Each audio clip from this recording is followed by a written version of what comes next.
Hi, this is another Ask Augustin. Today's episode is about movement in music. There's a lot of music and passages in music that is about dancing, that is somehow about motion, and when you hear it, you can just feel that there are jumps, that it's climbing up or falling down. And it's a totally different way of playing from singing music or speaking music, like what I talked about in my last episode. In fact, it's actually important not to disturb this motion by trying to sing instead when you should be dancing. It's a kind of a different way of playing. And I think it's very important to actually emphasize these gestures so so that the motions become even clearer when you're hearing it. An example like this in Vivaldi Four Seasons, where the drunks are falling over, we understand instinctively that this is something that's falling down. It's like a ball falling down the hill, or in this case the drunk person is like rolling down the hill, because it's going down and it's speeding up, and we all know how gravity works. So it's just we don't actually need the explanation that it's a drunk person falling down, because we know that it's the drunks in the fall in autumn, and so we instinctively this is where they fall down. It's clear because it goes because of this descent. I think that the Tchaikovsky concerto is actually a piece that has a lot of movement. He wrote a lot of ballet music, and I think he's writing ballet music even when he's writing a violin concerto. So there are a lot of these kinds of jumping gestures, starting with the first theme, which is a very gentle and elegant lift, which is very much at home in ballet music. And it's important, as I said, not to sing too much through it, because if you play it too lyrically, then it's actually no longer lifting. It's just like stays on the ground and it's just singing. And at that point, you sort of ask yourself, why are there two notes? At that point, you could have just written, but he writes,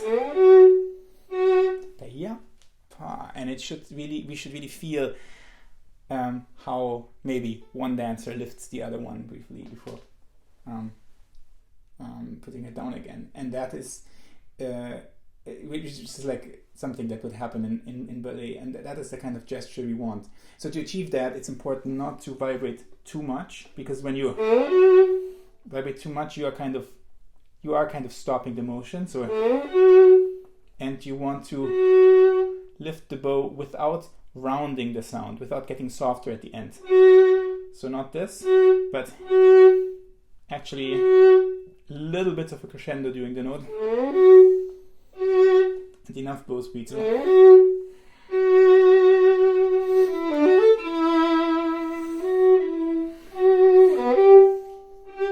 it's a little bit easier with the harmonic, because the harmonic rings in such a nice way. It's much easier to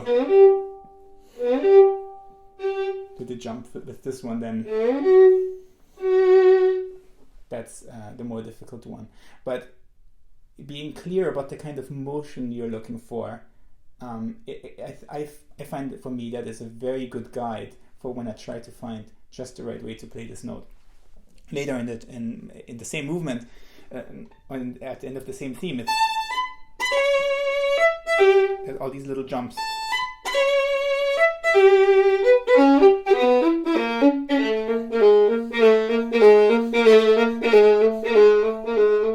And really,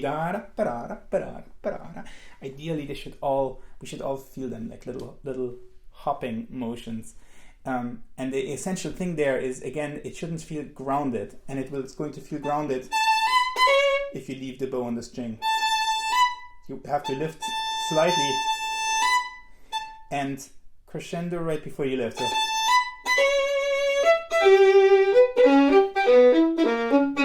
you don't have to lift a lot, but it's about the direction that the note has just before you lift.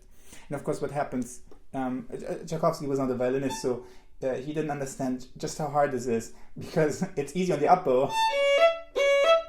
That's fine, but oftentimes what happens is the violinists play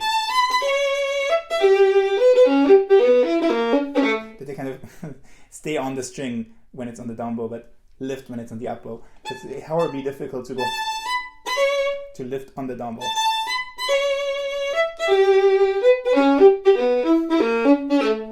Part of the trick is not being too far at the tip, and then just practicing this lift, which I do with my fingers more than the arm. And again, you don't have to actually lift very far. It's if you lift at all, that's already good enough. It doesn't have to be a huge lift, because then the bow might slam on too harsh. You still want it to be very light. Most of the words that we have to describe music actually are connected to the other senses. So we talk about music being bright and dark, or sweet, or hard and soft, and we have this association that when music goes up, it feels like it's actually going upwards or descending. Whenever you have a theme that has a large jump, like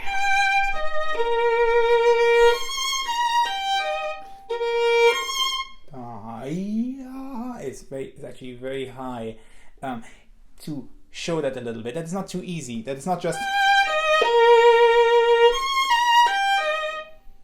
then we don't quite.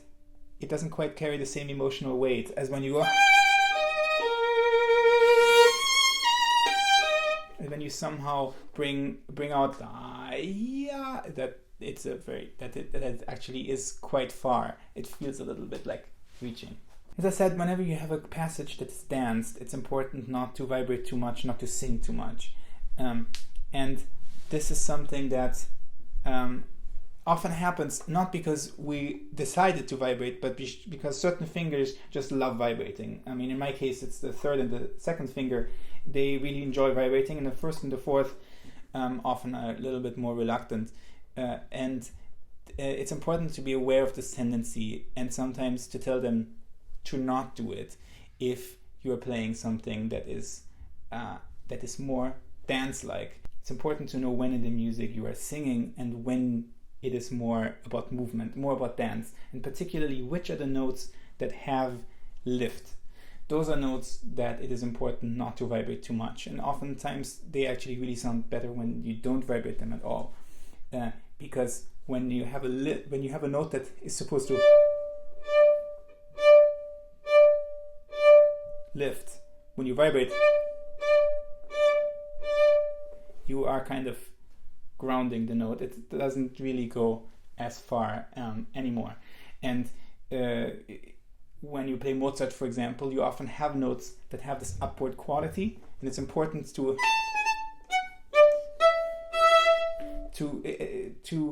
allow them to kind of feel like they go up. Every dance also has notes that come down on the ground again, and those can be vibrated.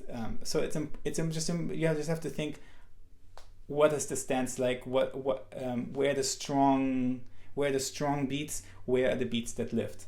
You go. So if you're going to vibrate, I mean, of course, it's a whole discussion how much you vibrate in Bach, but this one and this one has a trill, but this note would be the one to vibrate because it's the strong beat where your feet really are a little stronger, whereas it's the upbeat. So I wouldn't go, but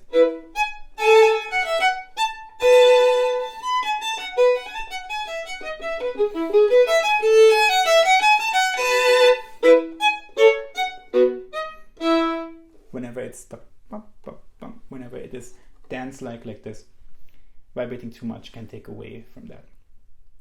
So that's my advice for the day, is think about the motion in music and how you can enhance it, and really have a distinction between music that's danced and music that's sung in terms of how you use your left hand. I hope that's helpful, and I'll see you next time.